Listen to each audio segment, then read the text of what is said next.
यामधलं पुस्तक क्रमांक 2 वाङ्मयीन प्रभव आणि प्रभाव याला सुरुवात करायची आहे. वाङ्मयीन प्रभव आणि प्रभावामध्ये एकूण आपल्याला 6 घटक दिलेले आहेत. यामध्ये वाङ्मयीन प्रभवाची संकल्पना, वाङ्मयीन प्रभवाचे स्वरूप, वाङ्मयीन प्रभवाचे प्रकार, आदिबंध, प्राककथा, लोककथा, प्रभाव आणि संस्कृती आणि प्रभाव अभ्यासाचे उपयोजन अशा प्रकारच्या 6 घटकांचा आपण अभ्यास करणार आहोत. घटक क्रमांक 1 पासून आपण सुरुवात करतोय. वाङ्मयीन प्रभवाची संकल्पना. तर सगळ्यात आधी आपल्याला बघायचं प्रभव म्हणजे नेमकं काय. प्रभाव आणि प्रभव या 2 वेगवेगळ्या संकल्पना आहेत. त्या संकल्पनांमध्ये बऱ्याचदा गोंधळ विद्यार्थी करताना दिसत किंवा वेगवेगळ्या अभ्यासकांनी वेळोवेळी त्याच्या ज्या व्याख्या मांडल्यात त्या व्याख्यांचा अभ्यास करणं गरजेचं आहे, कारण त्यातून आपल्याला ह्या दोन्हीही संकल्पना वेगवेगळ्या असलेल्या लक्षात येईल. मग प्रभव म्हणजे नेमकं काय, तर या शब्दाची जर आपण व्युत्पत्ती बघितली तर प्रभव या शब्दाचा अर्थ पराक्रम, बळ, मूळ कारण, प्रवर्तक कारण, उत्पत्ती, सुख दुःख प्रभावाचे प्रभावणे अशा प्रकारचा अर्थ प्र न जोशी यांनी दिलेला आहे. तर वसंत बापटांच्या मते आदिमूल सर्जक घटक असा त्याचा अर्थ सांगितला गेलेला आहे.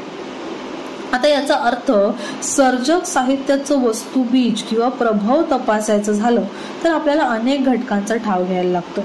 म्हणजे जर आपण पहिलं जे प्र न जोशी यांचं अर्थ दिलेले आहेत प्रभव या शब्दाचे, ते अर्थ आपण दुर्लक्षित करून केवळ वसंत बापट या अभ्यासकांनी दिलेलं प्रभव या शब्दाचा अर्थ पाहिला तर तो अर्थ काय आहे, तर आदिमूल सर्जक घटक. सर्जक घटकाचं आदिमूळ म्हणजे कुठल्याही सर्जनशील लिखाणाचं मूळ ज्याच्यामध्ये आहे ते मूळ त्याला आपण म्हणू शकतो प्रभव. काय लक्षात घ्यायचं आपल्याला, कुठल्याही लेखन कृतीचं मूळ याला आपण सर्जक साहित्याचा आदिमूल असं म्हणतो. त्यासाठी प्रभव ही संकल्पना वापरली जाते. आता हे सर्जक मूळ कसं शोधायचं, तर त्यासाठी आपल्याला वेगवेगळ्या गोष्टी तपासाव्या लागतात. मग हे सर्जक मूळ कधी पुराण असू शकतं, कधी इतिहास, पूर्व साहित्य, लोककथा, लोकगीतं, कहाण्या, गाथा, कल्पनारम्य प्रीतिकथा, ऐतिहासिक घटना, जनमानसात रुजलेल्या प्राककथा, परिकथा, प्राणिकथा, विशिष्ट आदिम स्थिरपद कल्पना जसं की उधळ्या पुत्राची गोष्ट, सावत्र नात्याचं स्वरूप, आवडती नावडती वगैरे आदिबंध, युद्ध, यादवी संकट, वादळ, भूकंप, वणवे यासारख्या नैसर्गिक आपत्ती, राजकीय सामाजिक घडामोडी, मानसशास्त्र, गुन्हेगारीचे शास्त्र वगैरे असंख्य प्रकारचे घटक सर्जक प्रक्रियांवरती परिणाम करताना दिसतात. याचा थोडक्यात अर्थ काय, तर ज्या वेळेला एखाद्या लेखकाला एखादी साहित्य कृती सुचत असते तर ती सुचण्यामागचं एक काहीतरी नैमित्तिक कारण असतं. त्या नैमित्तिक कारणाचंच मूळ हाताशी धरून हा लेखक आपल्या साहित्य कृतीची निर्मिती करतो. मग आपण ज्या वेळेला साहित्याची समीक्षा करतो किंवा त्या साहित्य कृतीचा अभ्यास करतो, तिचा तुलनात्मक अभ्यास करायचा असेल तर तिचा प्रभाव शोधणं पण महत्वाचं आहे. मग हा प्रभाव शोधायचा कुठे, तर अशा वेगवेगळ्या घटकांच्या मधून आपल्याला तो प्रभाव शोधता येऊ शकतो. कधी कधी काय होतं की भाषा ही देखील प्रभाव म्हणून कामगिरी बजावते. भाषेचा ज्यावेळेला आपण विचार करतो तेव्हा भाषा ही गोष्ट केवळ भाषेच्या संदर्भात नसते, तर भाषाबाह्य अनेक गोष्टी त्यामध्ये येतात. ज्या गोष्टी अव्यक्त असतात त्याही भाषेमध्येच समाविष्ट असतात, पण त्याची प्रत्यक्ष जाणीव मात्र आपल्याला नसते. याचबरोबर भाषेचा विचार करताना तिचा समकालीन उपयोगाचं महत्व आपल्याला समजून घ्यावं लागतं. म्हणजे भाषा ही देखील प्रभाव ठरू शकते. एखाद्या कलाकृतीच्या रचनेमागे नैमित्तिक कारण म्हणून भाषेचा देखील विचार केला जाऊ शकतो. भाषा ही एक गतिशील अशा प्रकारची गोष्ट आहे. ती विचारांच्या, भावनांच्या आदान प्रदानाचं साधन आहे. कधी कधी गोष्ट उलटी सुद्धा असते. म्हणजे तुम्हाला काही वेळेला काही सांगायचंच नसतं, काही बोलायचंच नसतं, पण हे देखील तुम्ही कशा प्रकारे दडवता, तर भाषेच्या माध्यमातूनच दडवता. म्हणजे आपल्याला बोलायचं असो किंवा बोलायचं नसो, दोन्हीही साठी माध्यम म्हणून आपल्याला भाषेचाच वापर करावा लागतो. ओके, मग अशा प्रकारची भाषा हे देखील बऱ्याचदा प्रभावाचं साधन बनू शकते. मग काय लक्षात घ्यायचं इथपर्यंत आपल्याला, प्रभाव म्हणजे कुठल्याही साहित्य कृतीच्या निर्मिती मागचा आदिमूळ सर्जक घटक असतो. म्हणजेच एखादी रचना करत असताना लेखकाला ती रचना करण्यासाठी जे निमित्त असतं ते निमित्त म्हणजे त्याचं प्रभाव. पाश्चात्य साहित्य समीक्षेमध्ये आणि तत्वज्ञानाच्या परंपरेत मूळ असं काहीतरी असतं अशा प्रकारची गृहीतकं मांडलेली दिसतात. जसं की प्लेटो या ग्रीक तत्वज्ञानाने अनुकरणाचा सिद्धांत मांडला. तो काय म्हणतो की प्रत्येक साहित्यिक, प्रत्येक लेखक हा अनुकृतीची अनुकृती करत असतो. अनुकृतीची अनुकृती करतो म्हणजे नेमकं काय करतो, तर त्याचं म्हणणं आहे समजा एखाद्या सुताराने जर समजा टेबल तयार केला तर तो टेबल म्हणजे ओरिजिनल नाही. मग ओरिजिनल काय आहे, तर त्या टेबलचं सगळ्यात आधी त्यांनी डोक्यामध्ये एक कल्पना तयार केली, बरोबर. ही कल्पना मग त्याने प्रत्यक्षात आणली. पण ही कल्पना तयार करत असताना त्याचं जे मूळ म्हणजे टेबल म्हटल्यानंतर आपल्या डोळ्यासमोर जी प्रतिमा येते ती प्रतिमा म्हणजे एक विशिष्ट टेबल असतं का, नाही. 4 पाय असणारं आणि वरती सपाट पृष्ठभाग असणारी अशी एखादी वस्तू, त्याला आपण टेबल म्हणतो. म्हणजे हे त्याचं सार आहे. हे सार, हे सत्य, हे अंतिम सत्य आहे असं प्लेटोने विषय मांडला, असा सिद्धांत त्याने मांडला. आणि सार हा ओरिजिनल असतो. त्याच्या डोक्यामध्ये निर्माण झालेली कल्पना ही त्याची अनुकृती असते. तर त्या कल्पनेतून त्याने निर्माण केलेलं मूळ टेबल, हे टेबल म्हणजे त्या अनुकृतीची अनुकृती असते. ओके, अशा प्रकारचा सिद्धांत त्यांनी मांडला. आता याच्या मागे आणखीन एक उदाहरण घेऊन हा सिद्धांत स्पष्ट करता येतो. समजा एखाद्या चित्रकाराने गायीचं चित्र काढलं तर त्याने काढलेलं गायीचं चित्र ही काय आहे, ही अनुकृतीची अनुकृती आहे असं प्लेटो म्हणतो. म्हणजे नेमकं काय, तर त्या चित्रकाराने गाय काढायचं ठरवल्यानंतर त्याच्या डोक्यामध्ये गायीची एक विशिष्ट प्रतिमा निर्माण होते. मग त्या प्रतिमा कशी तयार होते, तर त्याने आजवर चित्रातून बघितलेल्या, प्रत्यक्षात बघितलेल्या गायी किंवा गायींविषयी ऐकलेली माहिती या सगळ्यातून त्याच्या डोक्यात एक कल्पनाचित्र तयार होतं आणि मग ते कल्पनाचित्र सत्यात उतरवण्याचा तो प्रयत्न करतो. ओके, मग त्याच्या डोक्यामध्ये असणाऱ्या गायीविषयीच्या वेगवेगळ्या कल्पना म्हणजे गाय या सार तत्वाची, अंतिम सत्याची ती एक अनुकृती असते. आणि त्या अनुकृतीची त्याने पुन्हा केलेली अनुकृती म्हणजे त्याने काढलेलं गायीचं चित्र. अशा प्रकारचा अनुकरणाचा सिद्धांत पाश्चात्य साहित्यशास्त्रामध्ये मांडला गेलेला आहे. मग इथे त्यांना काय म्हणायचंय की मूळ असं काहीच नसतं, ओरिजिनल असं काहीच नसतं. प्रत्येक साहित्य कृतीवरती कशा ना कशाचा तरी आपल्याला काय म्हणू शकतो, प्रभाव पाहायला मिळतं. ओके, सो अशा प्रकारचं एक तत्वज्ञान आपल्याला पाश्चात्य साहित्यात वाचायला मिळतं. पुढे प्रभाव हे सर्जक साहित्याचं घटक असतात की फक्त निमित्त असतं की गंभीर स्रोत असतो, अशा प्रकारचा एक मूलभूत प्रश्न निर्माण केला जातो.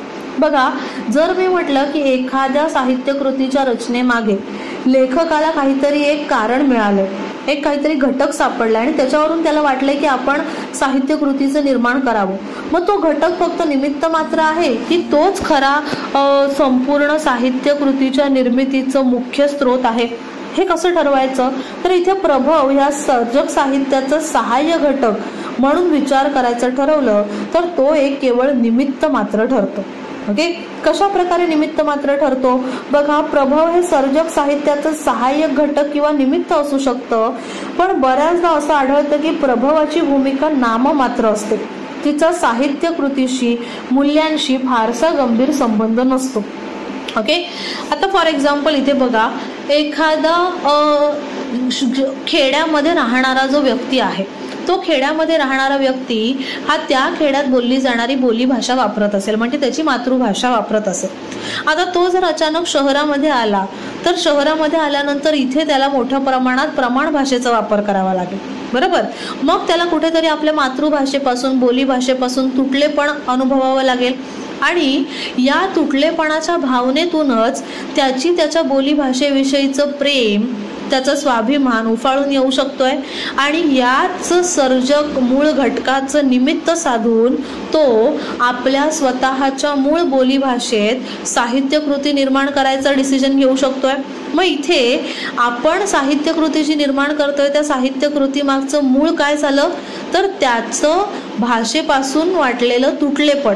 ओके, म्हणजे इथे मूळ जो सर्जक घटक आहे, हा सर्जक घटक काय ठरलाय, तर त्याचं भाषेपासूनचं तुटलेपण म्हणजे भाषा, हा तिथे प्रभाव ठरलेला आहे, बरोबर. पण हा प्रभाव हे झालं केवळ निमित्त. या निमित्ताच्या आधारे त्याला वाटलंय की आपण आपल्या बोलीभाषेतून काहीतरी लिहावं. ओके, पण तो जे काही लिहेल त्या लिहिण्यामागे काहीतरी विषय असेल, काहीतरी आशय असेल. त्या आशयाचा आणि ह्या निमित्ताचा तसा काही थेट संबंध असेल का, तर अर्थातच नाही. आणि म्हणून असं म्हटलं जातं की प्रभाव हा सर्जक साहित्याचा फक्त एक निमित्त असतो. ओके, त्यानंतर पुढचा मुद्दा आहे तो म्हणजे प्रभाव. आता प्रभाव म्हणजे काय ते आपण बघितलं. आता बघायचं आपल्याला प्रभाव.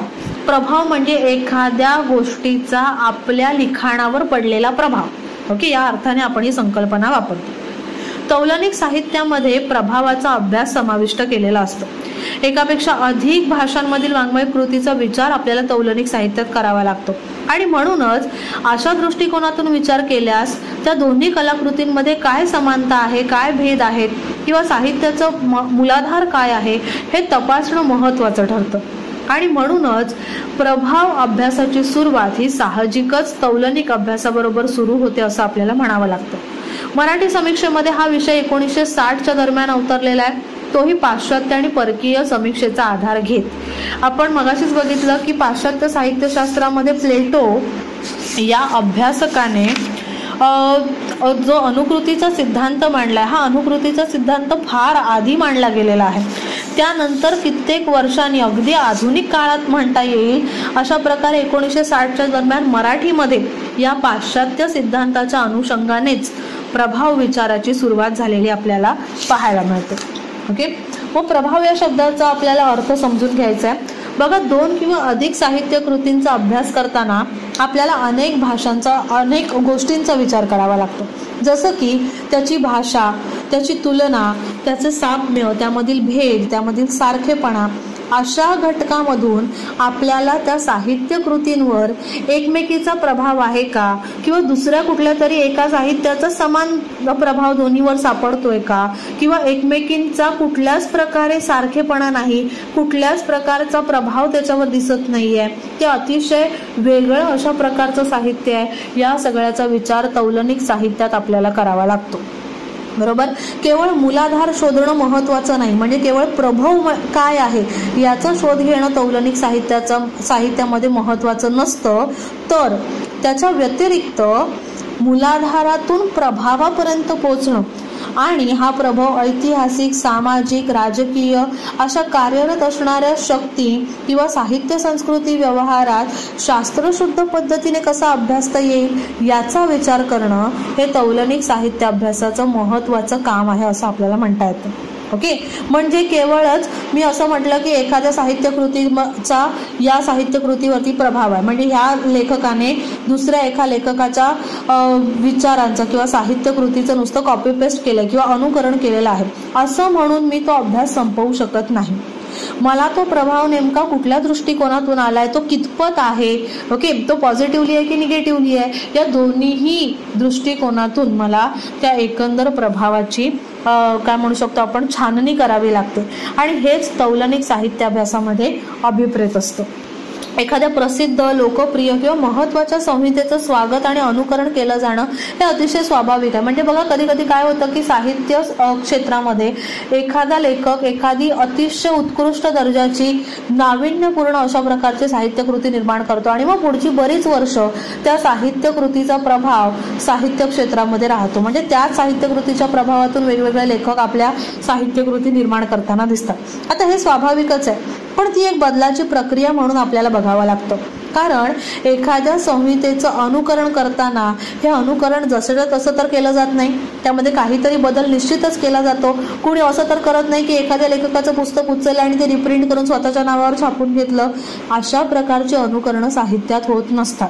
मग नवीन लेखकाने त्या मूळ साहित्यात काय बदल केलाय, स्वतःचं नवीन काय टाकलंय याचा पण विचार व्हायला हवा.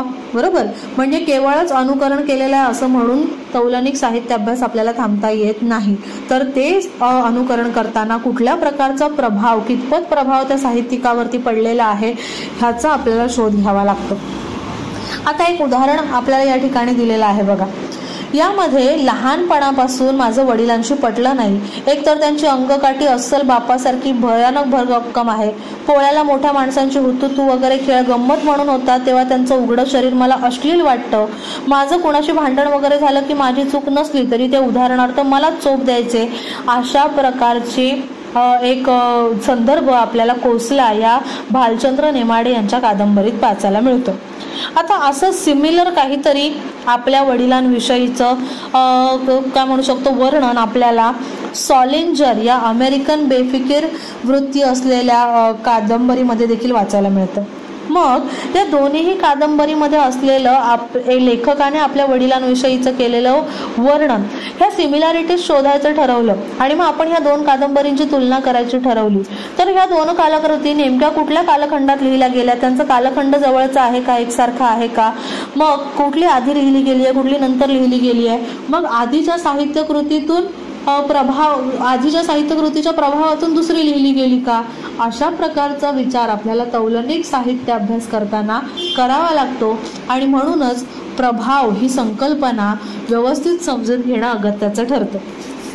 स्त्रोत संहितेचा अभ्यास म्हणजे प्रभावाच्या अभ्यासातून अनुकरण कसं होतं हे तपासणं, हे प्रभाव अभ्यासात अतिशय महत्वाचं ठरतं. पूर्वाश्रमीच्या म्हणजे आपल्या आधीच्या पिढीतल्या लेखकाने केलेल्या कविता, विरचना, अपभ्रंशता, गैरवाचन, गैरअर्थांतरण या आधारावर नवे कवी कविता कशा प्रकारे लिहितात, त्याच्या अनुभवांना शब्दबद्ध कशा प्रकारे करतात, प्रभावापासून ते मुक्त होण्याचा प्रयत्न करतायत का की त्याच प्रभावातून लिखाण सुरू ठेवतात, अशा प्रकारे अशा वेगवेगळ्या दृष्टिकोनातून प्रभाव अभ्यास जो आहे हा तौलनिक साहित्य अभ्यासामध्ये केला जातो. आता यानंतर एक महत्वाची संकल्पना आपल्याला बघायची आहे, ती म्हणजे आंतरसंहितात्मता. आंतरसंहितात्मता म्हणजे नेमकं काय, त्याला इंग्लिशमध्ये इंटरटेक्स्च्युअलिटी असं म्हणतात. बघा, वाङ्मयीन किंवा वाङ्मय बाह्य घटकांची वाङ्मय निर्मितीमध्ये प्रभाव, भाषांतर, अनुवाद, लेखक किंवा कवीचा दृष्टिकोन, मानवी अस्तित्वावर भाष्य करण्याची तळमळ या अशा अनेक प्रेरणांमधून निर्मित संहितेत सरमिसळ असं साधारणपणे आपल्याला आंतरसंहितात्मतेचं रूप सांगता येतं. ओके, म्हणजे सोप्या भाषेत सांगायचं झालं तर ज्या वेळेला आपण एखाद्या कलाकृतीचा केवळ त्या कलाकृतीपुरताच विचार करतो, त्यावेळेला आपण त्या कलाकृतीची आंतरसंहितात्मता तपासत असतो असं आपल्याला म्हणावं लागतं. ओके, पूर्वाश्रमीच्या भाषेतील व्यवस्था, परंपरा, चिन्ह या अशा अनेक गोष्टी ह्या वाङ्मयीन कृतीमध्ये निर्मितीमध्ये सहभागी होत असतात. दुसऱ्या कला प्रकारातील संस्कृतीतील व्यवस्था, परंपरा, चिन्ह सुद्धा सर्वसाधारणपणे वाङ्मयीन कृतीचा अर्थ ठरवण्यासाठी महत्वाचे ठरतात. बरोबर, मग अशा वेळेला ह्या सगळ्यांचा अभ्यास करून वाङ्मयीन किंवा बिगर वाङ्मयीन संहिता यांना स्वतंत्र काही अर्थ आहे का किंवा नाही याचा अभ्यास आपल्याला करावा लागतो. आधुनिक काळातले साठोत्तरी सैद्धांतिक उत्तर संरचनावादी अशा प्रकारचं म्हणणं मांडतात की कुठल्याही वाङ्मय कृतींचा अर्थ ठरवण्यासाठी या वेगवेगळ्या वाङ्मयीन किंवा वाङ्मय बाह्य घटकांचा अभ्यास करणं गरजेचं आहे. यालाच ते आंतरसंहिता असं म्हणतात. मग ही आंतरसंहिता कशा प्रकारे तयार होते तर बघा, ज्या वेळेला स्वतःची अशी स्वतंत्र संहिता जी एखाद्या साहित्य कृतीची आहे त्यातून बाहेर पडून ती इतर संहितांच्या नेटवर्कमध्ये जाऊन मिसळते, त्यावेळेला ती आंतरसंहितात्मकता बनते. म्हणजे कोसला या कादंबरीचा फक्त कोसला कादंबरी पुरताच विचार केला तर ती आपण संहितात्मक अभ्यास असं आपण त्याला म्हणू शकतो. पण कोसला ह्या कादंबरीचा अभ्यास करताना तिचं इतर मराठी साहित्य विश्वातलं स्थान, कोसला या कादंबरीवरचा प्रभाव, कोसल्याला समकालीन असणाऱ्या कादंबऱ्या किंवा कोसला या साहित्यकृतीच्या प्रभावातून निर्माण झालेल्या कलाकृती, अशा प्रकारे इतर साहित्याशी जोडून ज्या वेळेला आपण त्या कलाकृतीचा अभ्यास करू त्यावेळेला त्या अभ्यासाला आपण आंतरसंहितात्मक अभ्यास असं म्हणू शकतो. म्हणजे एखाद्या कलाकृतीचा फक्त स्वतंत्रपणे तिच्या पुरता अभ्यास केला तर तो संहितात्मक अभ्यास, आणि इतर साहित्यकृतीशी साहित्य क्षेत्राशी जोडून तिचा केलेला अभ्यास म्हणजे आंतरसंहितात्मक अभ्यास होय. इथपर्यंत क्लिअर. नंतर पुढे आपल्याला बघायचं आहे भाषांतर आणि अनुवाद याचं तौलनिक साहित्यामधलं महत्व. बघा, भाषांतर अनुवाद ही संस्कृती अभिसरणाची कृती असते. संस्कृती अभिसरण म्हणजे ज्या वेळेला दोन किंवा दोनापेक्षा अधिक संस्कृती एकमेकींमध्ये मिसळण्याचा प्रयत्न करतात त्यावेळेला भाषांतर किंवा अनुवाद घडत असतं. एका भाषेतील संहिता दुसऱ्या भाषेमध्ये, एका संस्कृतीतील जी संहिता आहे ती दुसऱ्या संस्कृतीमध्ये स्थानांतरित होताना सांस्कृतिक आंतरसंहितात्मता घडते. म्हणजे या संस्कृतीतील काही घटक दुसऱ्या संस्कृतीमध्ये भाषांतरित केले जात असतात. परभाषेतील एखादी वाङ्मय कृती भाषांतराच्या माध्यमातून आपण वाचतो, अशा वेळी अर्थातच या वाङ्मय कृतीचा आपल्यावरती प्रभाव पडतो. बरोबर, अनेक पाश्चात्य संहिता मराठीमध्ये आजवर अनुवादित झाल्या. संस्कृती अभिसरणाच्या माध्यमातून घडलेलं हेही एक आंतरसंहितेचं उदाहरण म्हणून आपल्याला पाहता येतं. म्हणून अनुवादित किंवा भाषांतरित संहिता ही एक आंतरसंहितात्मकता ठरते असं आपल्याला म्हणावं लागतं. कारण त्यामुळे वेगवेगळ्या साहित्य कृतींचा, संस्कृतींचा आपल्याशी परिचय होतो आणि साहित्य कृतीच्या बाहेर पडून इतर साहित्य विश्वाशी जोडून तिचा अभ्यास केला जातो आणि म्हणूनच इथे आंतरसंहितात्मक अभ्यास उद्भवतो असं म्हटलं जातं. आता पुढे आपल्याला बघायचं आहे वाङ्मयीन प्रभाव आणि सांस्कृतिक संयोग. आता सांस्कृतिक संयोग म्हणत असताना आधी संस्कृती म्हणजे नेमकं काय याचा आपल्याला अर्थ समजून घ्यावा लागेल. बघा, मानवी संस्कृतीच्या इतिहासाचं जर आपण वाचन केलं तर आपल्याला असं लक्षात येतं की मानवी इतिहासात अनेक समूह एकमेकांसमोर व्यापार, युद्ध, लढाई किंवा राजकीय सांस्कृतिक मैत्री, ताणतणावाचे संबंध अशा अनेक कारणास्तव एकमेकांसमोर उभे ठाकले. बरोबर. मग हा संस्कृती संयोग इतिहासात सातत्याने होत आलेला आहे. याच संस्कृती संयोगामुळे मानवी संस्कृतीत आणि भाषेत अनेक बदल घडून आलेले आपल्याला बघायला मिळतात. मग या साऱ्या गोष्टी भाषेच्या मनोवैज्ञानिक आणि समाजशास्त्रीय प्रक्रियेशी जोडल्या गेलेल्या आहेत हे आपल्याला लक्षात घ्यावं लागतं. कारण जसं जसं सांस्कृतिक संयोग घडत गेला तसं तसं भाषा, समाज, मानसशास्त्र या सगळ्या गोष्टी बदलत गेलेल्या आपल्याला पाहायला मिळतात. ज्या वेळेला दोनपेक्षा अधिक संस्कृती एकमेकांना सामोऱ्या जातात त्यावेळेला त्या दोन संस्कृतींचा एकमेकात मिसळून एक तिसरं संयोगी रूप तयार होतं. हे होताना मानवी समाज शक्यतो दुसऱ्या संस्कृतीशी संघर्ष टाळत, कधी जुळवून घेत, कधी एकत्र पुढे जाण्याच्या स्वाभाविक वृत्तींमुळे आपल्याला ह्या संस्कृती संयोगाचं काय म्हणू शकतो, संस्कृती संयोग घडताना पाहायला मिळतं. किंवा अशा गोष्टीच्या विरुद्ध एखादी संस्कृती नष्ट होऊन नवीन संस्कृती निर्माण होतानाही आपल्याला पाहायला मिळतं. अशा प्रक्रियांमुळे प्रभावाचे अनेक प्रकार आपल्याला पाहायला मिळतात. यातून स्वीकार, नकार, स्वागत, अनुकरण अशा प्रकारच्या गोष्टींमध्ये स्वतःची भर घालून नवीन मानवी संस्कृतीच्या अनेक अंगांना स्पर्श करणाऱ्या व्यापक गोष्टी आपल्याला पाहता येऊ शकतात. त्यामध्ये वैचारिक प्रभाव, भूसांस्कृतिक प्रभाव, परंपरा प्रभाव, मिथक, लोककथा, लोकांमध्ये उपस्थित असलेले संघर्ष, कलह या सगळ्या गोष्टींचा विचार महत्वाचा ठरतो आणि म्हणूनच अशा प्रकारची निरीक्षणं प्रभाव अभ्यासात केली जातात. आता थोडक्यात सांगायचं तर संस्कृती संयोग म्हणजे काय, दोन संस्कृती एकत्र येऊन नवीन संस्कृती तयार होणं किंवा एका संस्कृतीचा दुसऱ्या संस्कृतीवरती काही अंशी प्रभाव पडणं किंवा एका संस्कृतीने दुसऱ्या संस्कृतीला पूर्णपणे नष्ट करून टाकणं अशा प्रकारच्या घटना इतिहासात सातत्याने घडतात आणि या घटनांमधूनच वेगवेगळ्या प्रकारचे प्रभाव आपल्याला साहित्य क्षेत्रात देखील पाहायला मिळतात. वाङ्मयीन प्रभावाच्या प्रकारामध्ये पहिला मुद्दा आपल्याला बघायचा आहे प्रभाव आणि परंपरा. आता परंपरा या शब्दाचा नेमका अर्थ काय लावायचा ते आधी आपल्याला ठरवावं लागेल. परंपरा म्हणजे काहीतरी कालबाह्य झालेली, जुनाट किंवा टाकाऊ गोष्ट अशा अनेक अर्थछटांनी आपण तो शब्द जो आहे परंपरा हा शब्द वापरत असतो. पण इथे परंपरा आणि पारंपरिक या संज्ञा तौलनिक साहित्य अभ्यासामध्ये मात्र अतिशय सिरियसली घेतल्या जातात, गंभीरपणे विचारात घेतल्या जातात. इतिहास, संस्कृती, मानवी गतजीवनात अनेक वळणावर घडलेले चांगले वाईट बदल, त्यातून संकटावर मात करण्यासाठी शोधलेल्या नव्या नव्या व्यावहारिक पद्धती, वाङ्मयीन व्यवहार, धर्म, शिक्षण व्यवस्था, लोकसंगीत, कला, शेती, औषध निर्मिती, वैद्यकीय उपचाराच्या पद्धती अशा एक ना अनेक हजारो गोष्टी सांस्कृतिक संहितेच्या माध्यमातून आपल्याला समजू शकतात आणि या सगळ्याच गोष्टींचा विचार परंपरेच्या निर्मितीमध्ये होत असतो. म्हणजे परंपरा हा शब्द काही टाकाऊ किंवा जुनं या मर्यादित अर्थाने विचारात न घेता तौलनिक साहित्य अभ्यासामध्ये या अतिशय व्यापक दृष्टिकोनातून परंपरा या संकल्पनेकडे जे आहे ते पाहिलं जात असतं. ओके, तो परंपरावादी आहे असं आपण म्हणत असताना तो जुनाट विचारांचा आहे असा अर्थ अभिप्रेत असतो आपल्याला. अशी वाक्य आपण सातत्याने कुठेतरी ऐकत असतो.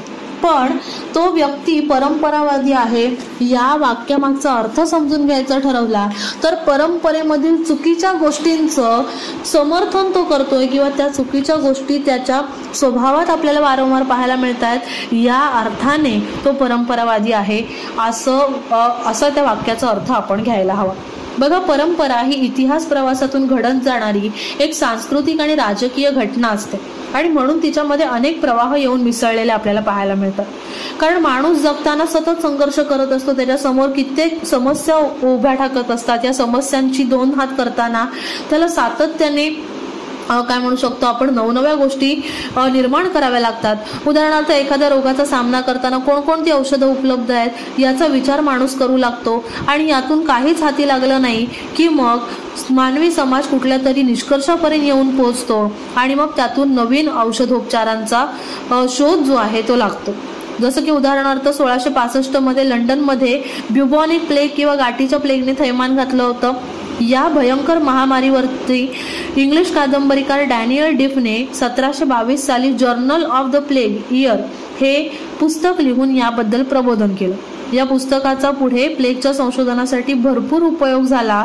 आता अशा प्रकारे ही परंपरा आकाराला आली आहे. म्हणजे वास्तवात घडलेल्या एखाद्या घटनेतून साहित्य निर्मिती आणि त्या साहित्य निर्मितीतून पुढे प्रभाव, अशा प्रकारे हा जो संपूर्ण प्रवास आहे हा साहित्यात घडत असतो.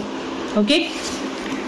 परंपरा म्हणजे काहीतरी कालबाह्य असा त्याचा अर्थ होत नाही, तर परंपरेचा अन्वय हा व्यापक अर्थाने घेतला जातो. तुम्हाला ती प्राप्त करावी लागते, ती सहज उपलब्ध नसते. तिच्यामध्ये इतिहासाचा एक भान किंवा अर्थ असतो, आणि म्हणूनच इतिहासाचा वर्तमानाशी अर्थपूर्ण असा संबंध समजून घेण्यासाठी वाङ्मय निर्मितीमध्ये परंपरेचं एक मोठं योगदान असलेलं आपल्याला पाहायला मिळतं.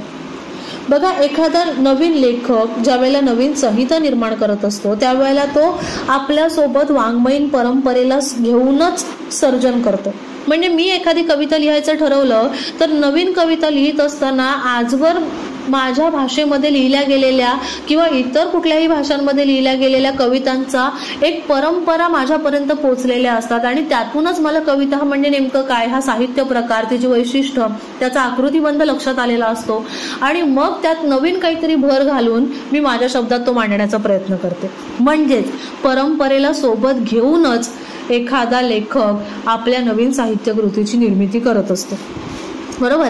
ही नवी संहिता म्हणजे परंपरेच्या माध्यमातून त्याला जे कालातीत, टाइमलेस अशा प्रकारचं मूल्य लाभलंय ते तो टेम्परल म्हणजे तत्कालिक स्वरूपात मांडण्याचा प्रयत्न करतो.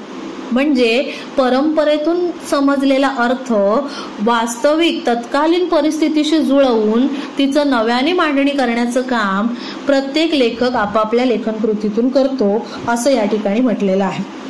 पुढे आहे प्रभाव आणि अनुकरण हा मुद्दा. बघा, अनुकरण करणं ही मानवी समाजातली सहज अशी प्रवृत्ती आहे. आपण एखादी सिनेमा बघतो, एखादी टीव्ही सिरियल बघतो, सोशल मीडिया बघतो, आपल्या आजूबाजूची माणसं वगैरे बघतो. या सगळ्यातून आपल्यावर विशेष प्रभाव काही ना काही व्यक्तींचा, घटनांचा, परिस्थितीचा पडत असतो, आणि त्या प्रभावातून आपण अनुकरण करू लागतो. जसं की अमिताभ बच्चन असेल, हॉलिवूडचा जेम्स बॉन्ड असेल, जॅकी चेन असेल, यासारख्या महत्वाच्या व्यक्तिरेखांचं अनुकरण म्हणजे काय म्हणू आपण, त्यांच्याप्रमाणे संवाद उच्चारणं किंवा त्यांच्याप्रमाणे हावभाव करणं, अशा प्रकारे त्यांची नक्कल म्हणजेच एक प्रकारे अनुकरण करण्याचा प्रयत्न आपण करत असतो. आता हे झालं साधं सुद्धा उदाहरण. एखाद्या टीव्ही सिरियल मधल्या अभिनेत्रीसारखा आपण पोशाख करायचा प्रयत्न करतो, किंवा एखाद्या विचारवंताप्रमाणे विचार करून त्याचीच विचारसरणी अनुसरण्याचा प्रयत्न करतो. ही सगळी अनुकरणाचीच उदाहरणं आहेत. बरोबर. वाङ्मयीन वर्तनामध्ये देखील अशा प्रकारे साहजिकच अनुकरण घडत असतं. पण हे अनुकरण म्हणजे कॉपी पेस्ट नसते, तर या सगळ्याच्या प्रभावातून नवीन लेखकावरती जो काही प्रभाव, जो काही विचार पोहोचत असतो, तो नवीन आशयसूत्र, नवीन विषयशैली, नवीन वातावरण या सगळ्याच्या माध्यमातून तो कलाकृतीतून सादर करण्याचा प्रयत्न करत असतो. म्हणजेच आपल्या अनुकरणातून त्याच्यावर असलेला प्रभाव नाविन्यपूर्णतेने व्यक्त करण्याचा प्रयत्न त्याने साहित्यातून केलेला असतो. यानंतर पुढचा मुद्दा आहे प्रभाव आणि नूतनीकरण. आता नूतनीकरण म्हणजे नेमकं काय?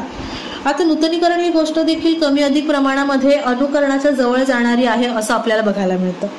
यामध्ये महत्वाचा भेद हा असतो की प्रभावी संहितांचे आशयसूत्र, विषयशैली, वातावरण, आकृतीबंध, प्रतिमा विश्व या एकमेकात मिसळलेल्या संहितांचे वर्तन व्यवहार या प्रभावातून एक नवी संहिता निर्माण करण्याचा प्रयत्न लेखक, कवी करत असतो. म्हणजे अनुकरण आपण कशाला म्हणायचं, तर सेम त्याच्यासारखा विचार आपल्या साहित्यातून मांडणं. ओके. तर नूतनीकरण म्हणजे त्या प्रभावातून नवीन काहीतरी मांडण्याचा प्रयत्न करणं, याला नूतनीकरण असं म्हणतात. जसं की इथे उदाहरण म्हणून आपल्याला मर्ढेकरांच्या कवितेतल्या 4 ओळी दिल्यात आणि एलियटच्या कवितेतल्या 4 ओळी दिल्या.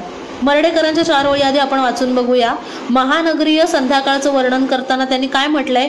काळे पुच्छ लपवुनी पायी गर्द, इथे वस्तीत गलिच्छ भोभो भुंके लाल जर्द संध्याकाळ. ओके, संध्याकाळचं वर्णन करताना ते काय म्हणतात? एखाद्या काय म्हणू शकतो आपण भोभो भुंके लालजर्द संध्याकाळ, यातून महानगरीय संध्याकाळ कशी विचित्र आहे, त्रासदायक आहे, अशा प्रकारचं वर्णन त्यांनी केलंय. एलियटच्या कवितेमध्ये पण संध्याकाळचं वर्णन येतं. बघा कवी एलियट काय म्हणतोय? The yellow fog that rubs its back upon the window panes, the yellow smoke that rubs its muzzle on the window panes, lick its tongue into the corners of the evening, linger upon the pools that stand in the drains. आता या एलियटच्या कवितेमध्ये आपल्याला हे जे वारंवार yellow शब्द दिसतोय म्हणजे पिवळसर अशा प्रकारचा, आता पिवळा शब्द हा काय करतोय आपल्याला?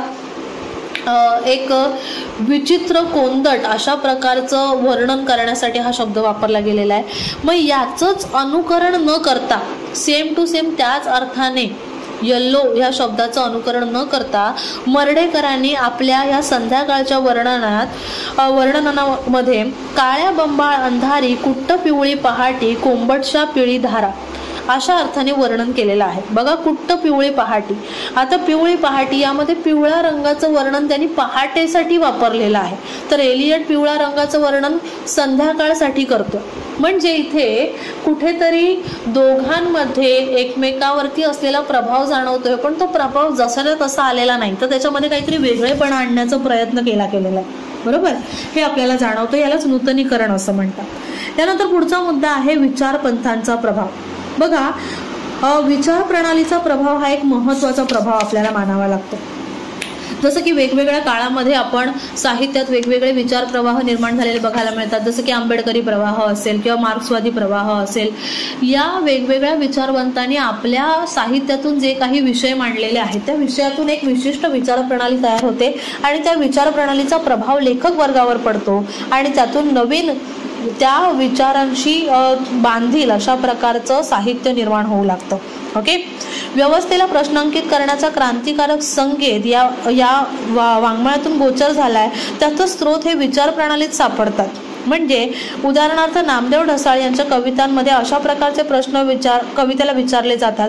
ढसाळ यांच्या कवितेत मार्क्स, आंबेडकर आणि बुद्ध या तिघांचाही मोठा प्रभाव जाणवतो. म्हणजे थोडक्यात सांगायचं काय तर प्रभावाचा विचार करताना भाषा असेल किंवा संस्कृती असेल, इतिहास असेल, परंपरा असेल, यासोबतच विचारधारा हा देखील एक महत्त्वाचा मुद्दा ठरतो. त्यानंतर आहे भूसांस्कृतिकता. भूसांस्कृतिकता म्हणजे नेमकं काय तर मानवाच्या आजूबाजूला असलेलं भौगोलिक वातावरण. या भौगोलिक वातावरणाचा देखील लेखकावरती एक विशेष असा परिणाम होत असतो. ओके, भूसांस्कृतिकता या शब्दामध्ये भू आणि संस्कृती अशी 2 शब्द आहेत. भू या शब्दामध्ये जमीन, हवा, नद्या, नाले, डोंगर, जंगल, समुद्र, शेती, कृषी संस्कृती अशा सगळ्या गोष्टीचा अंतर्भाव होतो. बरोबर, तर संस्कृतीमध्ये भाषा, भौतिकता, मानवाचे वाङ्मयीन वर्तन या सगळ्याचा विचार आपल्याला करता येतो. देवधर्म, धर्मसंस्था, प्रथा, परंपरा, भाषा, सामाजिक संस्था, संकटावर मात करण्याच्या वेगवेगळ्या कृत्या, ह्या सगळ्या गोष्टी संस्कृतीत अनुसूचित होतात. मग भूसांस्कृतिकता म्हणजे काय तर एखादा माणूस ज्या विशिष्ट भौगोलिक प्रदेशामध्ये राहत असतो त्या विशिष्ट भौगोलिक प्रदेशातील व्यक्तींची त्या निसर्गाच्या अनुषंगाने तयार झालेली एक जीवनशैली, विचार करण्याची पद्धती, जगण्याची रीत, या सगळ्या गोष्टींचा परिणाम त्याच्या काय म्हणू शकतो आपण पर्सनॅलिटीवरती होत असतो. आणि प्रत्येक लेखक आपल्या लिखाणातून नवीन काहीतरी निर्माण करत असताना त्याची ही पर्सनॅलिटी त्याच्यावरती प्रभाव टाकत असते. ओके, म्हणजे इनडायरेक्टली आजूबाजूच्या ह्या भूसांस्कृतिकतेचाच प्रभाव आपल्याला साहित्य कृतीवरती पडलेला पाहायला मिळतो. ओके, भूसांस्कृतिक प्रभावाचा विचार करताना सांस्कृतिक विषय वस्तू बरोबरच वाङ्मय निर्मितीमध्ये झालेल्या निसर्ग आणि मानव यांच्या संबंधानेही आपल्याला विचार करावा लागतो. निसर्गप्रधान वाङ्मयामध्ये मानवाचा निसर्गाशी तादात्म्य झालेली संवेदना वाङ्मयीन व्यवहारात मोठ्या प्रमाणावर दिसून येते. म्हणजे निसर्गाशी जोडलं जाणं किंवा निसर्गाशी असलेलं तुटलेपण अशा दोन्ही प्रकारचे प्रभाव आपल्याला साहित्य कृतीमध्ये शोधता येऊ शकतात. ह्याला आपण म्हणू शकतो भूसांस्कृतिकता. ओके,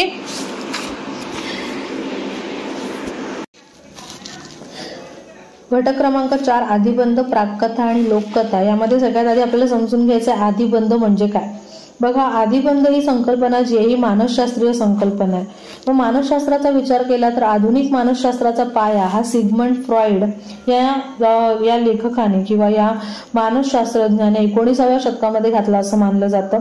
साहित्य व्यवहाराबद्दल विचार करताना माणसाच्या अंतर्मनात काय काय चाललंय याचा विचार करणं अगत्यच आहे, अशा प्रकारची गृहीतकं या दरम्यान मांडली गेली. म्हणजे मानसशास्त्रामध्ये फ्रॉइड यांनी मांडलेले जे सिद्धांत आहेत, मानवी मनाबद्दलचे सिद्धांत आहेत, या सिद्धांताचा त्या काळामध्ये आणि त्याही पुढच्या काळामध्ये साहित्यावरती, समाजावरती खोलवर असा परिणाम झाला आणि म्हणूनच त्यांचे हे सिद्धांत समजून घेणं साहित्य कक्षेमध्ये फार गरजेचं ठरतं. बघा, फ्रॉइड यांनी इंटरप्रिटेशन ऑफ ड्रीम्स या नावाचं एक खूप महत्वाचं पुस्तक लिहिलेलं आहे. फ्रॉइडने या संदर्भात काही महत्वाच्या संकल्पना मांडल्या. त्यापैकी काही संकल्पनांचा आपण या ठिकाणी विचार करूया.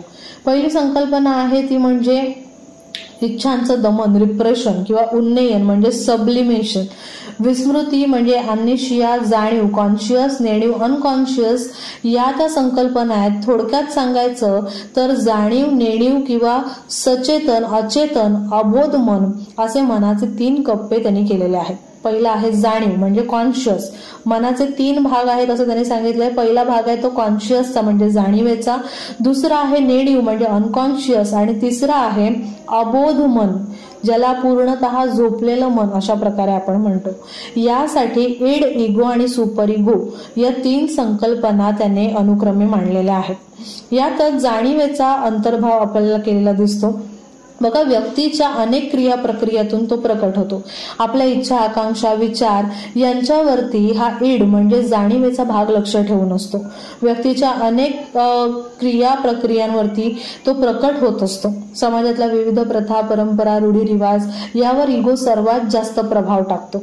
या उलट इड म्हणजे जवळपास नेणीव आणि म्हणजे मनाचा तळ. ओके, पहिला आपण बघितलं तो म्हणजे इगो, इड आणि सुपर इगो.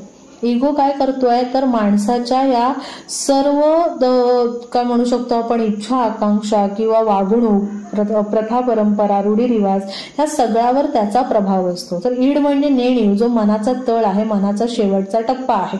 यामध्ये व्यक्तीच्या स्वाभाविक प्रेरणा अंतर्भूत असतात ज्यामध्ये मानवी मनातील अनियंत्रित बेलगाम इच्छा आणि वासना नांदतात. सुपर इगो हा तिसरा टप्पा की ज्याच्यामध्ये समाजात वावरत असताना व्यक्ती ज्या दडपणातून जाते त्या दडपणामधून तिच्या भोवतीचे आदर्श, मूल्य, नीतिमत्ता, ध्येय अशा अनेक गोष्टी फिरतात आणि त्यामुळे व्यक्तीवर एक प्रकारची अलिखित बंधनं लादली जातात. ही बंधनं आणि त्या बंधनातून त्यांनी स्वतःच्या इच्छांचं केलेलं दमन या सगळ्या गोष्टी सुपर इगो या टप्प्यामध्ये आपल्याला अबोध मनामध्ये पाहायला मिळतात. पण तरी सुद्धा आपल्या मानसशास्त्रीय विचारात फ्रॉइड नेणीवेला अधिक महत्वाचं स्थान देतो. जाणीवेपेक्षाही नेणीव अधिक महत्वाची आहे. कारण आपल्या जाग्या मनात अनेक इच्छा, आकांक्षा निर्माण होतात, पण समाजातील व्यवस्था, त्यांचे संकेत, सांस्कृतिक दबाव ह्या सगळ्यांमुळे बऱ्याच इच्छा अतृप्त राहतात.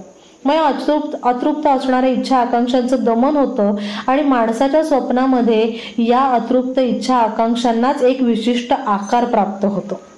प्रतीक, रूपक, प्रतिमा या माध्यमातून आपण स्वप्नामध्ये या इच्छा, आकांक्षा वारंवार येताना पाहतो. ओके, म्हणजे त्याचं म्हणणं आहे की आपल्या स्वप्नामध्ये आपण जे काही पाहतो हे रिअल नसून ती आपल्या दाबल्या गेलेल्या ज्या इच्छा, आकांक्षा आहेत त्या इच्छा, आकांक्षांचं ते प्रतिकात्मक रूप असतं. मग अशाच प्रकारच्या प्रतीक, रूपक, प्रतिमा आपल्याला साहित्यातूनही दिसतात. बरोबर, म्हणजे साहित्यामधून लेखक आपल्या मनातील नेणिवेच्या भागामध्ये ज्या इच्छांचं दमन झालंय त्या इच्छा पूर्ण करून घेण्याचं काम साहित्याच्या मार्फत लेखक करत असतो असं आपल्याला म्हणावं लागतं. म्हणजे वाङ्मय हे एक प्रकारे दिवा स्वप्नांसारखं असतं. त्यामध्ये सामाजिक संकेतांना फारसं स्थान नसतं. स्वप्न ही व्यक्तिप्रधान असतात आणि म्हणून व्यक्तीच्या इगोला कुरवाळतात. या संदर्भात फ्रॉइड याने प्लेजर प्रिन्सिपल, सुख तत्व ही संकल्पना मांडली. या संबंधित व्यक्तीला कला आणि वाङ्मयीन व्यवहारातून सुख प्राप्त होतं असं त्यांनी म्हटलंय. कलाकृतीचं यश हे कलावंताच्या कल्पनाशक्तीचं फळ असतं असं म्हणणं तो मांडतो. कलावंताच्या ज्या बऱ्याच इच्छा आकांक्षा अतृप्त असतात त्या त्याला बहुतांशी प्रत्यक्षात लाभत नाही आणि म्हणून कलेच्या माध्यमातून कलावंत आपल्या अतृप्त इच्छा पूर्ण करत असतो, अशा प्रकारचा अर्थ जो आहे तो फ्रॉइडने लावलेला आहे. आणि म्हणूनच कला आणि वाङ्मयाच्या क्षेत्रात व्यक्ती सापेक्षतः टाळून सुखकारक तत्वाला प्राधान्य दिलं जातं आणि केवळ दिवास्वप्नाच्या आधारे वाचकांना वास्तवाकडे किंवा शहाणपणा घेऊन जाण्याचा एक प्रयत्न कलाकार करत असतो, असं फ्रॉइड यांनी मनोवैज्ञानिक समीक्षेतून दाखवून दिलेलं आहे. आता बघा, त्याचं हे सगळं मनाचे 3 तळ, सुपर इगो, इगो, ईड, या सगळ्या गोष्टी किंवा जाणीव नेणीव, या सगळ्या संकल्पना, स्वप्नांचं त्यांनी केलेलं विवेचन, अशा सगळ्या गोष्टींचा साहित्य व्यवहारावरती दीर्घकाळ परिणाम राहिला आणि यातूनच पुढे जाऊन आदिबंध ही संकल्पना जी आहे ती मांडण्यात आली. ओके, मग आदिबंध या संकल्पनेचा विचार करताना आपल्याला फ्रॉइडच्या या संपूर्ण सिद्धांताचा जो विचार आहे तो करावा लागतो. त्यानंतर कार्ल युंग नावाचा एक फ्रॉइडचा अनुयायी होता. त्यांनी 1913 नंतर स्वतःचे एक वेगळे सिद्धांत मांडायला सुरुवात केली. म्हणजे तोपर्यंत तो फ्रॉइडच्या सिद्धांताला मान्य करत होता, पण त्यानंतरच्या काळात त्याला जाणवलं की काहीतरी वेगळं आणखी आपल्याला कळलेलं आहे आणि ते त्यांनी त्याच्या साहित्यातून मांडायला सुरुवात केली. या सगळ्या अभ्यासातून त्याने आदिबंध ही कल्पना महत्वाची मांडली. आता आदिबंध त्यासाठी त्यांनी आर्किटाइप्स असा शब्द वापरलेला आहे. मग तो काय म्हणतो, आदिबंध म्हणजे नेमकं काय, तर सामूहिक नेणिवेमध्ये अनकॉन्शियस माइंडमध्ये आदिबंध उपस्थित असतात असं कार्ल युंग यांनी म्हटलेलं आहे. फ्रॉइड यांनी नेणिवेला महत्व दिलंय तर युंग यांनी सामूहिक नेणिवेला महत्व दिलंय. आता ही सामूहिक नेणीवच आदिबंधात्मक स्वरूपात साहित्यातून अवतरत असते असा विचार जो आहे तो यामध्ये मांडला गेलेला आहे. सामूहिक नेणीव ही पहिल्यांदा अविश्वसनीय किंवा विचित्र वाटू शकते, पण नंतर ती परिचयाची होत जाते. नेणीव ही जशी जनमानसातून तयार होते, तिला समूहाचा एक भक्कम आधार असतो. म्हणजे समूह मन, समूहाची जाणीव, वांशिक स्मृती या गोष्टी व्यक्तीच्या मनापेक्षा प्रभावी असतात असं युंग म्हणतात. म्हणजे जाणीवेच्या बाबतीत व्यक्तीच्या मनात निर्माण होणाऱ्या वेगवेगळ्या कल्पना, इच्छा, त्याच्या मनातील वेगवेगळे विचार, ओके, या सगळ्यांपेक्षा आजूबाजूच्या सामाजिक सांस्कृतिक दडपणातून निर्माण झालेली एक व्यवस्था, त्या व्यवस्थेचं त्याच्या मनावर असणाऱ्या मर्यादा, बंधन, या सगळ्या गोष्टी, म्हणजे नेणिवेतलं मन अधिक प्रभावशाली असतं आणि या नेणिवेतल्या मनावरती सामूहिक नेणिवेचा प्रभाव असतो, समूहाच्या चेतनांचा प्रभाव असतो आणि यालाच त्याने आदिबंध असा शब्द जो आहे हा वापरलेला आहे. ओके, त्यानंतर पुढे आहे प्राककथा आणि लोककथा ही संकल्पना. प्राककथा आणि लोककथा याचा आदिबंधाशी तसा संबंध नाही, त्यांचा स्वतंत्रपणे विचार करता येतो. प्राक म्हणजे अगोदरच घडलेली किंवा काळ, अवकाश आणि स्थळ याचा विचार न करता सांगितलेली गोष्ट. ओके, तर अशा प्रकारच्या कितीतरी प्राककथा आपल्याला समाजामध्ये पाहायला मिळतात, आपण त्या ऐकलेल्या असतात. लोककथा ही संकल्पना आपल्याला जास्त परिचयाची आहे. लोककथा ज्याला आपण लोकसाहित्यातील लोककथा असं म्हणतो, किंबहुना लोककथा हा लोकसाहित्याचाच एक प्रकार आहे.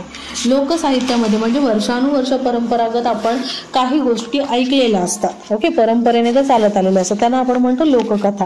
मग लोककथा आणि प्राककथा यात फरक काय, तर लोककथा ही काय म्हणू शकतो आपण, प्राककथा आणि लोककथा ह्या दोन्ही एकच असतात, पण काळानुरूप त्यांचं नाव बदलतं. म्हणजे खास करून प्राचीन काळातली असते ती लोककथा, रूढ अर्थाने ज्याला आपण लोककथा म्हणतो, ती काही प्राचीन नसते, ती काही शतकांपूर्वीची असते किंवा अलीकडची समकालीनही असू शकते. या लोककथा लोकांच्या श्रद्धेतून निर्माण झालेल्या असतात.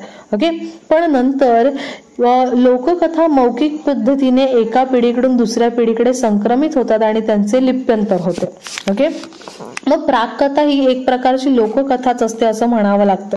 म्हणजे प्राचीन काळामध्ये जी लिहिली गेलेली आहे, प्राचीन काळापासून जी सांगितली गेलेली आहे, त्या काळात घडलेली जी घटना आहे तिला आपण काय म्हणू शकतो, तिला आपण प्राककथा म्हणू शकतो. पण जसं जसं वेळ जातो आणि जनमानसात ती अधिकाधिक रूढ व्हायला लागते त्यावेळेला तिला लोककथा असं म्हणावं लागतं. ओके, म्हणजे जोपर्यंत ती काही शतकांचीच आहे तोपर्यंत आपण तिला म्हणतो प्राककथा आणि तिचं पुढे जास्तीत जास्त लोकांमध्ये रूढ झाल्यानंतर जुनी झालेली लोककथा हिला आपण प्राककथा असं म्हणू शकतो. तर वाङ्मयामध्ये प्राककथा आणि लोककथा यांचा प्रभाव आपल्याला मोठ्या प्रमाणावर पाहायला मिळतो आणि भारतीय संदर्भात रामायण महाभारतापासून पुराणाधिक कथा ज्या आहेत, उपकथा, याचं भारतीय साहित्यामध्ये वेळोवेळी उपयोजन झालेलं आपण पाहतो. सो या सगळ्या काय आहेत, वाङ्मयावरती, साहित्यावरती लोककथा आणि प्राककथांचं असलेला संबंध आपल्याला या ठिकाणी पाहायला मिळतो.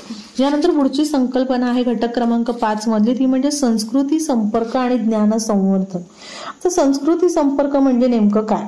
बघा, वाङ्मयीन प्रभावाचा अभ्यास करताना आपण भाषेला केंद्रस्थानी ठेवून हा अभ्यास करतो.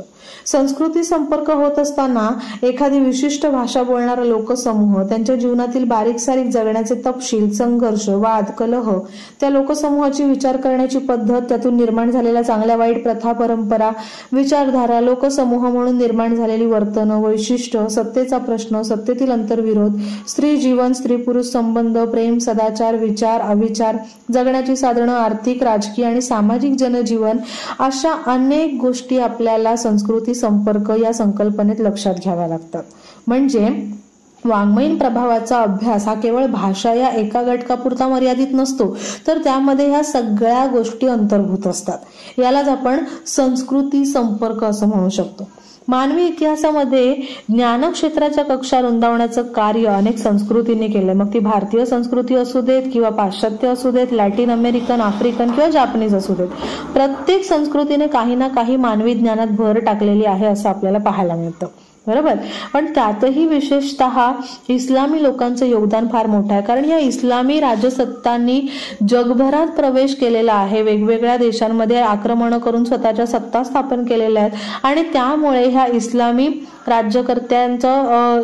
राज्यकर्त्यांनी किंवा व्यापाऱ्यांनी आपण म्हणू शकतो वेगवेगळ्या जगातल्या वेगवेगळ्या प्रांतामध्ये जाऊन तिथली संस्कृती अनुभवलेली आहे आणि त्यामुळे या संस्कृतीशी, मुस्लिम संस्कृतीशी या वेगवेगळ्या जगभरातल्या संस्कृतींचं आदान प्रदान घडून आलेलं आहे आणि म्हणूनच या संपूर्ण जगभरामधल्या संस्कृतींच्या विकासामध्ये मुस्लिम व्यापाऱ्यांनी आणि त्यांच्या संस्कृतींनी मोठ्या प्रमाणात योगदान दिलं असं आपल्याला पाहायला मिळतं. बघा, मराठी भाषेमध्ये देखील या इस्लाम राज्यकर्त्यांनी आणलेल्या अरबी फारसी भाषेतले कितीतरी शब्द आपण पाहतो, त्यांच्याकडून आलेल्या कितीतरी प्रथा, परंपरा, रूढी आजही मराठी काय म्हणू शकतो आपण समूह मनामध्ये टिकून आहेत. तर त्याचंच हे एक उदाहरण. त्यानंतर आहे संस्कृती संपर्क आणि प्रभाव. संस्कृती म्हणजे नेमकं काय आणि संस्कृती संपर्काचा प्रभाव म्हणजे नेमकं काय हे आपल्याला या ठिकाणी लक्षात घ्यायचं आहे. बघा, तसं पाहिलं तर मानवाची प्रत्येक कृती ही संस्कृतीचा भाग असते. प्राचीन काळापासून मानवी समाजाने जगण्याच्या संघर्षात ज्या ज्या गोष्टी केल्या त्या सगळ्याला आपण संस्कृतीमध्ये टाकू शकतो. आता संस्कृती संपर्काचं एक उदाहरण घेऊया. ओके, आपल्या देशात इंग्रज व्यापारी म्हणून आले हे तर आपल्याला माहिती आहे आणि मग त्यांनी राजकीय बस्तान बसवलं. हे सगळं करत असताना आपल्या देशात इंग्रजी भाषेचा शिरकाव झाला. मग इंग्रजांनी आपल्याकडे शिक्षण व्यवस्था सुरू केली आणि त्या शिक्षण व्यवस्थेमागे उद्दिष्ट काय होतं, तर इथल्या लोकांना आपल्याकडे हाताखाली कारकून म्हणून नेमावं, त्यांच्याकडून चाकरी करून घ्यावी, या उद्दिष्टाने त्यांना शिक्षण देण्यात आलं. आता ह्या सगळ्यामुळे काय झालं, तर इथल्या लोकांचा इंग्रजी साहित्याशी परिचय झाला. एक परकीय संस्कृती दुसऱ्या इतर देशीय संस्कृतीच्या संपर्कात आली आणि हे घडताना इंग्रजी भाषा, तिच्या संस्कृतीचा विचार, आधुनिक विज्ञान, विवेकवाद, औद्योगिकरण, रेल्वे, पोस्ट ऑफिस, रस्ते अशा अनेक वसाहतवादी संरचना आपल्याही देशात हळूहळू निर्माण होऊ लागल्या. याबरोबर इंग्रजी लोकांचं वाङ्मय, क्रिकेट, शिक्षण पद्धती, विद्यापीठ, शाळा, महाविद्यालय, हॉस्पिटल, आधुनिक उपचार पद्धती, खाद्यपदार्थ, पोशाख, विचार करण्याच्या पद्धती, सवयी अशाही अनेक गोष्टी आपल्या संस्कृतीत हळूहळू रुळत गेलेल्या आपल्याला पाहायला मिळतात आणि या सगळ्याचा एकंदर परिणाम आपल्या भारतीय संस्कृतीवरती झाला. याला आपण म्हणू शकतो संस्कृती संपर्क. हा संस्कृती संपर्क सुरुवातीला व्यापारी स्वरूपाचा होता, मग नंतर राजकीय स्वरूपाचा झाला. इंग्रजी लोकांनी आपला देशच ताब्यात घेतला आणि मग इथल्या सरंजामदारांना आपलं मांडलिक बनवलं. देशांतर्गत लढाया घडवून आणल्या, लोकांमध्ये फूट पाडून भांडणं लावली आणि आपलं राज्य स्थापन केलं. हा सगळा इतिहास आपल्याला माहिती आहे. पण हे सगळं घडत असताना त्यांच्या संस्कृतीचा अतिशय व्यापक अशा प्रकारचा आपल्या सर्व क्षेत्रावरती प्रभाव पडलेला आपण पाहू शकतो. यालाच आपण म्हणू शकतो संस्कृती संपर्कातून पडलेला प्रभाव आणि हाच प्रभाव आपल्याला पुढे वाङ्मयातून म्हणजे साहित्यातून देखील पाहायला मिळतो. त्यानंतर आहे पुढे घटक क्रमांक 6 प्रभाव अभ्यासाचं उपयोजन. वाङ्मयीन प्रभावाचं उपयोजन आपण कशा प्रकारे करू शकतो त्याचा विचार आपल्याला या घटकामध्ये करायचा आहे. बघा, वर्तमानातील कवी त्यांच्या पूर्वीच्या पिढीतील कवींशी प्रभावाचं एक गूढ नातं ठेवून असतात, असं ब्लूम नावाचा एक अभ्यासक आहे तो म्हणतो. यामुळे वर्तमानातील कवींच्या सृजनात्मक जाणीवेत अनेक अडथळे निर्माण होतात. तरीही वर्तमान कवी आपल्या पूर्वीच्या पिढीतील कवींशी असलेलं नातं टिकवून ठेवण्याच्या प्रयत्नात असतात. प्रत्येक कवीवर साहित्या व्यतिरिक्त साहित्याबाहेरील विश्वाचा अनुभवाचा प्रभाव हा होतच असतो. हे जरी मान्य केलं तरी कवी मधला कवी हा इतरांच्या कविता वाचून आपल्या कवितांचे सृजन करत असतो. त्यासाठी त्याला यातून प्रेरणा मिळत असते.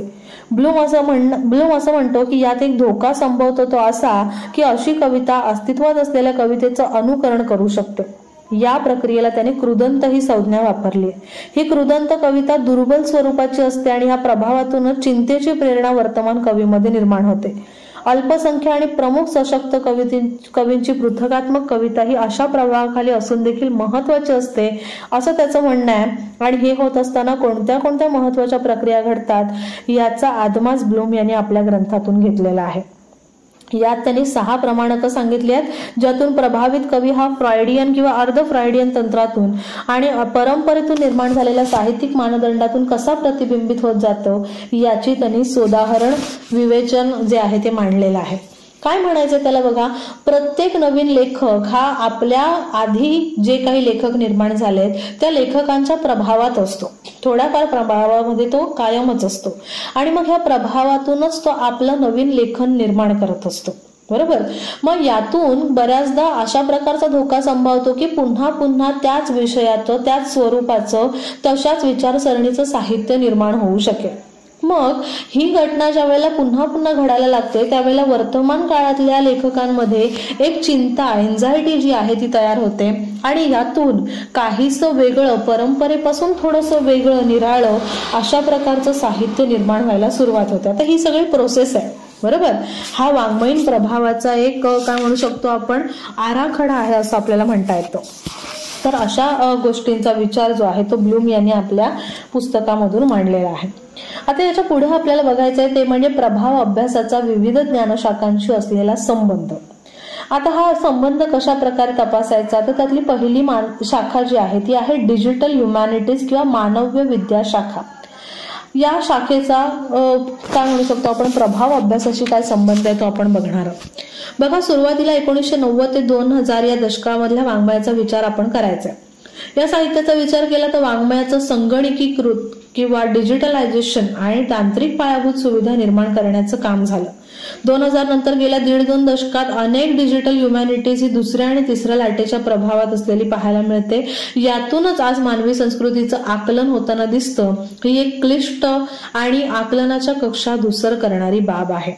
आज संस्कृतीचं सॉफ्टवेअरमध्ये रूपांतर झालंय. डिजिटल ह्युमॅनिटीज सामावून घेणं म्हणजे कोड समजावून घेणं असा त्याचा अर्थ होतो.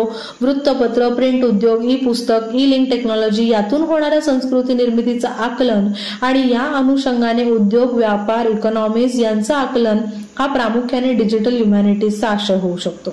या अनुषंगाने जर आपण विचार केला तर आज उत्तर आधुनिक कालखंडात पारंपरिक अर्थाने जी ज्ञान केंद्र होती म्हणजे महाविद्यालय, ग्रंथालय, विद्यापीठ इत्यादी जाऊन त्याऐवजी आता ज्ञान केंद्र जी आहे ती कुठली बनलेली आहेत तर कम्प्युटर किंवा वेबसाईट्स वेगवेगळ्या ह्या सगळ्या गोष्टी ज्ञान केंद्र बनू लागलेल्या आहेत.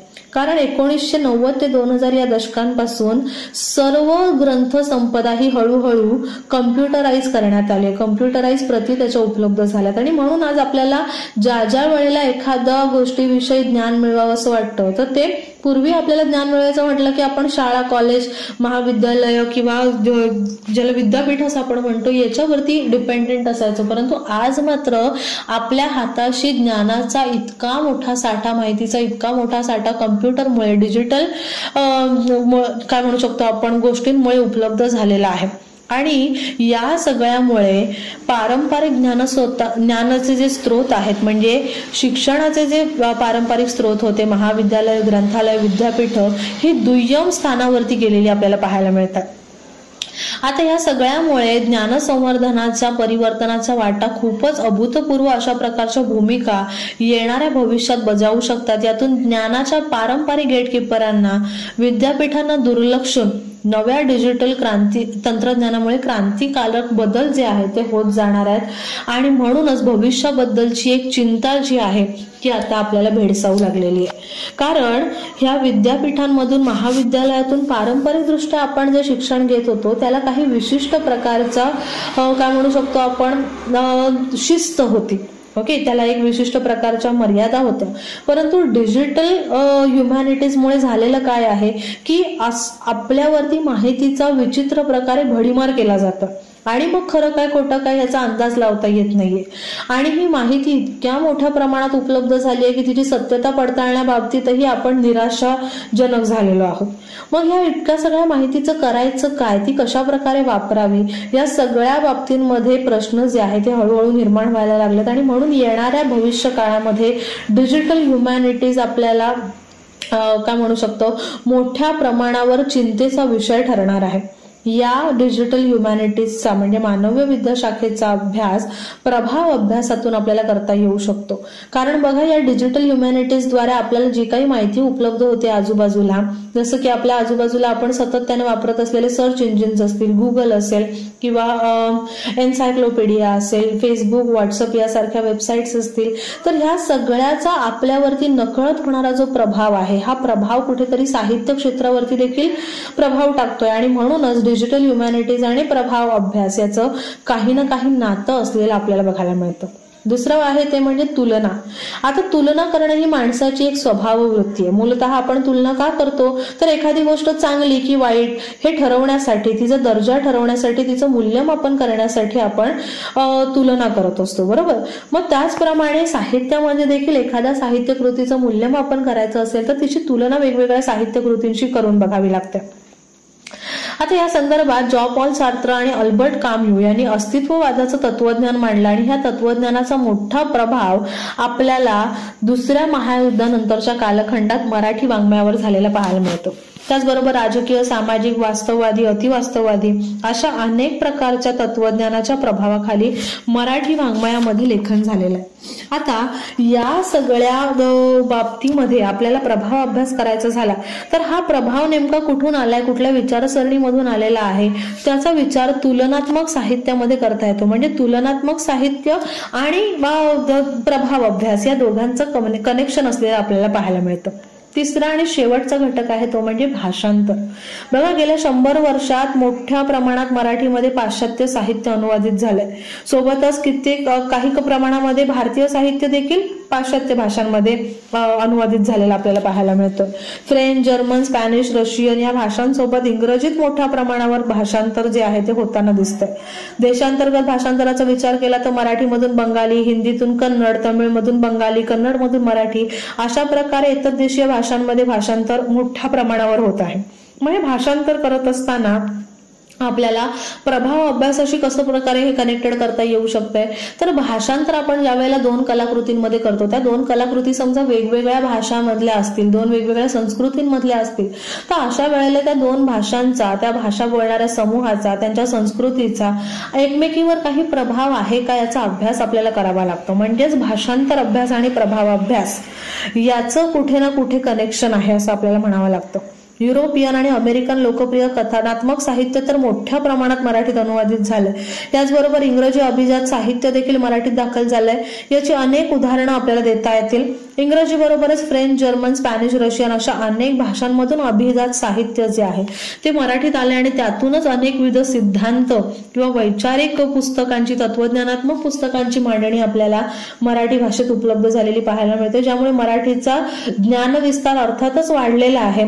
आणि या सगळ्याला कारणीभूत ठरलंय ते भाषांतर.